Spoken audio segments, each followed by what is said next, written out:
My girlfriend said you're being dramatic. It was literally just a ride home. She said I was being dramatic, that it was literally just a ride home. But I had seen the way she smiled when she said his name, that soft curve of her lips that used to belong to me. I am 31, a civil engineer who spends long hours on construction sites, living a routine life of deadlines and blueprints. She is 29, a real estate agent whose world revolves around conversations, handshakes, and charm. For almost 4 years, we balanced each other out. At least, that is what I told myself whenever small doubts whispered in my head. From the beginning, she was radiant. People noticed her. In any room, her laughter found a way to command attention. I admired that confidence. But over time, I realized her energy never came home with her. When she talked about her coworkers, one name started to repeat itself more than the others. Chris. At first, I thought nothing of it. Everyone has a work friend. Yet the frequency of his name grew like a stain that refused to fade. Chris said this. Chris helped with that. Chris is so funny. The tone shifted from casual to something lighter, brighter, as if saying his name released a little spark inside her. I convinced myself I was overthinking.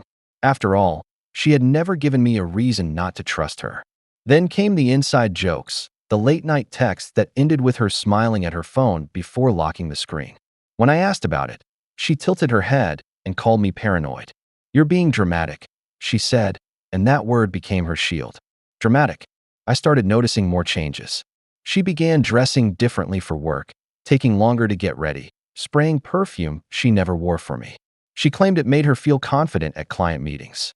I wanted to believe her, but the perfume lingered on her clothes like a stranger's presence. My gut twisted each time she mentioned after-work drinks. She said it was good for networking, that I should stop being insecure. I forced a smile, pretending I was fine, pretending that maybe this was what trust looked like. Then came that Friday night. She was supposed to meet me for dinner at our favorite Italian place. I waited at the restaurant for an hour before she texted that her company's office party had gone late, and that a coworker had offered her a ride home. The name was predictable. Chris. I drove home instead, tired but calm. She walked in around 1 in the morning. Her hair was messy, lipstick faded, eyes glowing with the faint excitement of someone who had just lived a moment she would not admit. When I asked what happened, she shrugged. They had stopped for fries, she said. Fries at 1 a.m. I wanted to believe her so badly it hurt. The next morning, my phone buzzed with tagged photos from the office party. I should not have looked, but I did. There she was, in the passenger seat of his car. The picture captured her mid-laugh, leaning closer toward him, his hand gripping the steering wheel just a few inches from hers. The caption said, "Cutest duo leaving last." My stomach turned. It felt like someone had poured ice into my chest. I stared at that photo for a long time before walking into the kitchen, where she was sipping coffee like nothing had happened. I showed her the post. She looked at it for barely a second before rolling her eyes. You're being dramatic, she said again, and took another sip. It was literally just a ride home. Her calmness made it worse. As if my pain were a performance she refused to applaud. I did not shout. I did not accuse. I just stood there, holding my phone, realizing that maybe I had been living in 2 different relationships, one real, one imagined. That line she said replayed in my mind again and again. It was literally just a ride home. But every time I heard it, the word literally shrank until nothing felt literal anymore. Her tone, her eyes, her laughter, all of it felt staged, rehearsed, designed to make me doubt what I knew I saw. That sentence became a bruise that never faded. That weekend, I stopped trying to explain how I felt. She spent most of her time scrolling on her phone, sending half-hearted apologies between jokes about me being overprotective. I watched her from across the room, the distance between us growing even though neither of us moved. I wondered when love had started to feel like an argument I was destined to lose. When Sunday came, she went out again for what she called a casual work brunch. I did not ask with whom. I just watched her leave and felt something inside me detach quietly, like a wire snapping out of place. I had believed her laughter, her excuses, her charm. But that line stayed, echoing louder each time I thought of it. You're being dramatic. It was literally just a ride home. Except I knew, deep down, that rides like that never end where they begin. That Sunday morning, her company held a brunch for employees and their partners. She had mentioned it the week before, saying it would be a casual event, nothing worth dressing up for. Yet when I saw her getting ready, She wore a dress I had never seen before, one that shimmered when the light touched it. Her hair was perfectly styled, her perfume stronger than usual. I asked if she was nervous. She smiled quickly and said it was just work. Still, her hands trembled slightly as she fixed her earrings. I decided to go with her. Something in my gut told me I needed to be there, even if she did not say it out loud. The drive was silent except for the radio. She stared out the window, tapping her fingers against her knee, a small rhythm of unease. When we arrived, the parking lot was already full. People were laughing outside, balancing mimosas and cigarettes, the smell of roasted coffee in the air. She took a deep breath before stepping out. Inside, the hall buzzed with polite laughter, clinking glasses, and the soft hum of background music. She introduced me to a few people, smiling too wide, speaking too quickly. Then I saw him. Chris, the man from the photos. The coworker who had become part of every conversation without my consent. He stood near the buffet table, relaxed, confident, talking to a group of women who were clearly hanging on every word. When she spotted him, her face stiffened for a moment, then relaxed into that same bright smile she used when hiding something. Chris noticed us almost immediately. He grinned and walked over, hand extended, his confidence dripping from every movement. I shook his hand. His grip was firm, almost too firm, the kind of handshake meant to test boundaries. I smiled back, but my chest tightened. My girlfriend looked between us like she was waiting for something to explode. Nothing did. Not yet. We sat at a round table with her coworkers. The brunch began smoothly enough. The manager gave a small speech about teamwork and dedication. Plates of food arrived. Champagne glasses were refilled. People laughed at inside jokes I did not understand. My girlfriend laughed too, louder than usual. Then came the toast. The manager raised his glass, congratulating the team for hitting new sales targets. Chris stood up halfway through, interrupting with a grin. Guess I'll have to stop giving Emily rides home before her boyfriend files a police report. The room erupted in laughter. The sound echoed, bouncing off every wall until it filled my ears completely. I froze. My girlfriend's face drained of color. She looked at him with pleading eyes, but he only chuckled and sipped his drink. My hands clenched under the table. For a moment, I considered pretending it was a harmless joke. But something in me snapped. I lifted my glass slowly, smiled faintly, and said in a calm voice that cut through the laughter, "You're right. From now on, she can walk. At least that way, she'll get home before sunrise." The silence that followed was sharp. Forks paused in midair, conversations died instantly. Chris's grin vanished. My girlfriend stared at her plate, her lips trembling. I placed my glass down carefully, stood up, and nodded politely to the table. "Thank you for the brunch." I walked out of the hall without looking back. The air outside was cold, crisp, and quiet, the kind of quiet that feels earned. She rushed after me, heels clicking against the pavement, calling my name softly. When she caught up, she reached for my arm. I stopped but did not turn around. She whispered that I was overreacting, that it was a joke, that everyone would think I was dramatic. I finally turned to her. The look on her face was a mixture of fear and embarrassment, the realization that she had lost control of the story she had built. I told her there was nothing left to explain. The only person making a scene had been her, not me. She started to cry quietly, begging me to get in the car so we could talk at home. I opened the passenger door for her out of habit, but she hesitated before stepping in. The drive home was almost silent. The city outside looked blurred through the windshield, and the faint hum of the engine was the only sound between us. She kept glancing at me, waiting for me to speak, but I had nothing left to say. I was past anger, past disappointment. I felt something inside me untangle, like a knot that had finally given way. When we reached her apartment, I parked the car and waited. She whispered my name again, her voice small. I reached into the glove compartment, took out the spare key to my place, and placed it in her hand. "You can keep your rides," I said quietly. "I'll keep my peace." She tried to stop me, but I pulled away. As she closed the door behind her, I saw her reflection in the side mirror, standing there in silence, clutching the key that no longer meant anything. I drove off without looking back. The air inside the car felt lighter than it had in months. For the first time in a long time, I was alone, but I was free. The weeks that followed felt like a storm that refused to pass. She called every day, sometimes 10 times in a row, switching between anger, guilt, and tears. The messages poured in, long paragraphs filled with excuses and half-truths.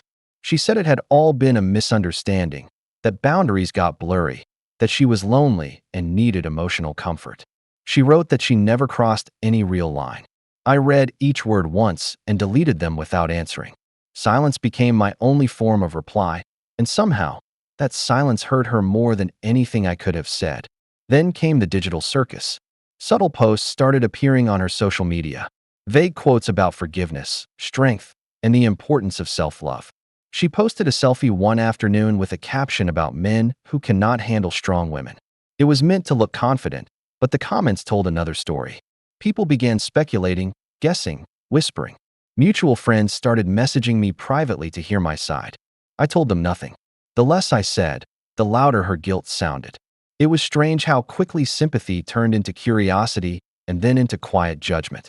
She had built her image on being admired, and now, the foundation was cracking in real time. Meanwhile, I started cleaning up what was left of my life with her.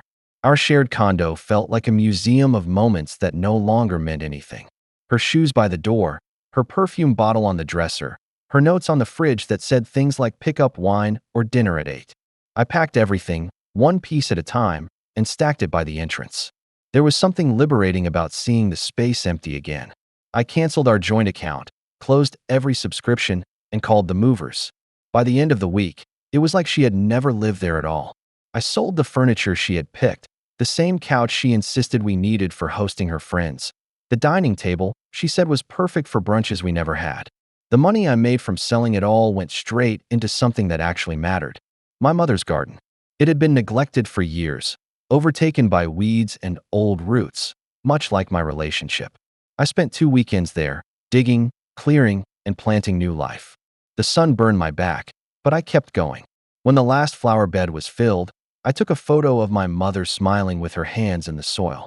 I posted it online with a caption that simply said, "Some things grow better once you remove the weeds." That post spread faster than anything I had ever shared. Friends commented words of encouragement, distant relatives sent messages about resilience, and even people I barely knew shared it on their stories. The irony was not lost on me. The same weekend, she posted a quote of her own that said letting go means growing. Her post got a handful of likes. Mine reached hundreds. I never meant it as revenge, but sometimes peace itself becomes the loudest revenge of all. Rumors began circulating soon after. Word was that Chris had been transferred to another branch. Apparently, his girlfriend had seen the same photos I did. She confronted him, and the fallout at work was messy. Office gossip spread fast, and my ex quickly went from admired to avoided. No one wanted to be caught in the middle of her drama. I almost felt bad for her, almost. But then I remembered every time she had told me I was being dramatic while she crafted her own little play behind my back. My days grew calmer as hers grew louder. I slept better. I started running again in the mornings, something I had given up when we moved in together. I reconnected with old friends, people I had unintentionally pushed aside while trying to keep her happy. I realized how small my world had become when she was in it, how everything had revolved around her moods, her schedule, her validation. Now, every hour felt like it belonged to me again. A few weeks later, she sent one last message. It was short. She said she missed how safe she felt with me, how steady everything was when we were together. I stared at it for a long time before deleting it. She wanted safety, but only when it suited her. I had built that safety, and she had dismantled it for attention. As time passed, people stopped asking about us. Her name faded from conversation. My life returned to quiet normalcy, the kind that does not need an audience. I sometimes drove by the office where she worked, not to see her, but to remind myself of what I had left behind. Each time, I felt lighter. In the end, there was no grand revenge, no dramatic confrontation, just stillness, a life reset, a garden that bloomed again, and the knowledge that sometimes justice does not arrive in flames. It grows quietly in the soil of everything you rebuild. 2 months passed before I saw her again. I was sitting alone at a cafe near my office, the same place where we used to stop for breakfast on lazy Sundays. The air smelled of roasted beans, and quiet music played through old speakers. I was scrolling through messages on my phone when I felt a familiar stillness in the room, the kind that comes before a memory walks back into your life. I looked up, and there she was. She looked different. Thinner, quieter, dressed in muted colors instead of the bold ones she used to love. Her posture carried something new, a kind of exhaustion that no sleep could fix. She saw me almost instantly. Our eyes met, and for a second, it felt like time folded back on itself. She hesitated, gripping her purse strap, debating whether to turn around or come over. Then she took a breath and walked toward me. "You look good," she said softly, almost like an apology. I nodded. "So do you," I replied, though it was only half true. There was a pause. She looked at the seat across from me, silently asking for permission. I gestured for her to sit. She ordered a coffee, but barely touched it. Her hands shook slightly as she wrapped them around the cup. She started talking, said she had left the company, that things got complicated after I walked out of the brunch. She mentioned rumors, tension, the way people started treating her differently. Her voice cracked when she said she missed having someone steady around her. She said she wanted to talk, to get closure, to clear the air between us. I listened without interrupting. There was a time when her words would have hooked me, when I would have leaned forward and tried to fix what was broken. But now I only felt calm. When she finished, I smiled gently and told her that closure had already happened. She just had not noticed it when I drove away that day. Her eyes watered. She nodded slowly, maybe realizing that the version of me sitting across from her was not the one she had known. She tried to reach for my hand, but I pulled back just enough to make the message clear. There was nothing left to hold. She stood, whispered goodbye, and walked out of the cafe. I watched her leave without pain, without anger, just a quiet understanding that the chapter was closed. That night, I went home and looked at the photo of my mother's garden again. The flowers had bloomed completely, filling the space with color and life. It looked peaceful, untouched by chaos. I remembered how I had stood there weeks ago, planting new roots in soil that once held weeds. It felt symbolic now, the way things had grown after I stopped trying to salvage what was already dead. I realized something as I stared at that picture. The best revenge is not proving anyone wrong or making them regret losing you.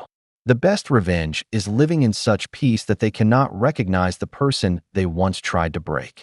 Growth does not announce itself with noise. It happens quietly, one decision at a time, until one day you wake up and realize you no longer carry the weight of what happened. Before going to bed, I stepped outside and looked at the night sky. The air was cool, the stars sharp against the darkness. For the first time in a long while, I felt gratitude instead of resentment. She had been a lesson disguised as love, and I had finally graduated from it. She once said it was just a ride home. Maybe for her it was. But for me, it was the moment I learned to stop chasing cars that were never headed my way.